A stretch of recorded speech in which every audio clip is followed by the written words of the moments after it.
Well, Pope Francis will arrive in Ireland this weekend amid intensifying scrutiny over the church's handling of sexual abuse by priests.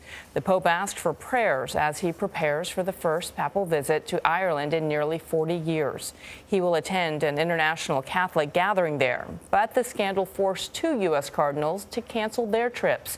Jonathan Vigliotti is at St. Mary's Pro-Cathedral in Dublin to speak to a cardinal who will be at the Pope's gathering. Jonathan, good morning.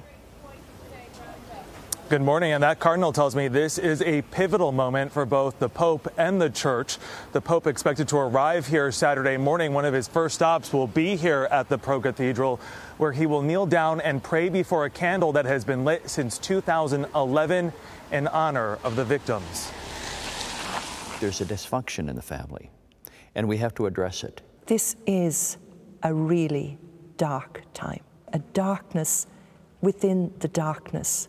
Cardinal Blase Cupich and Sister Liz Murphy hope Pope Francis can chart a way forward following last week's Pennsylvania grand jury report, which Cupich, the Archbishop of Chicago, calls a catalog of horrors. One section describes a group of priests who mark their victims with crucifixes to identify the ones that were easier targets. Are you worried that something like this could surface where you are? If such a ring existed, we have the measures by which we could detect it. Cupich says a series of reforms adopted by bishops in 2002 have dramatically reduced abuse cases in the U.S. Whenever there is a violation, we name it.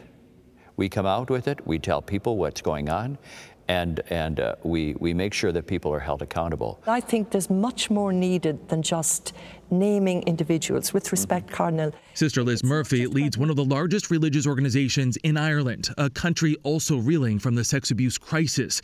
She believes the Catholic Church's problems are institutional. It is a very male, masculine, institutional, top-down, dictatorial body. Who wouldn't want, as a woman, to see that collapse? One church official now in the crosshairs is Cardinal Donald Wuerl, whom the grand jury accused of shielding 32 predatory priests when he was Bishop of Pittsburgh. There are calls for him to step down. Do you think he should? He's a man of good conscience, and so I will leave that to him. What do you say to those people who say, let's restructure starting with every bishop? In reality, it'll create anarchy. Many bishops in the United States are just as outraged as the people are by what we read in the grand jury report in Pennsylvania. We know that the Pope will be meeting with abuse victims here. What would you encourage him to do? Whether it's here in Ireland or someplace else, he does have to give some specific steps. I am confident that he does have these steps in mind. How does the Pope survive this pivotal moment? This is a virus. And this is not going to be healed over these coming days. To expect the Pope to come up with a strategic plan for the Catholic Church over a weekend in Dublin is quite daft, to be honest.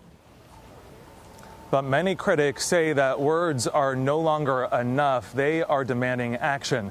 At this point, it's unclear how many victims the Pope will meet with and whether or not he will publicly address these allegations while he's here. Norah? All right, Jonathan Vigliotti in Dublin, thank you. Can we, Sister Liz Murphy, can we hear more from her? I want to be happy. She needs to be the spokesperson for the church, is what she needs to do right now. And instituting the reform. She's terrific. I'm praying for Sister Liz Murphy. Me too.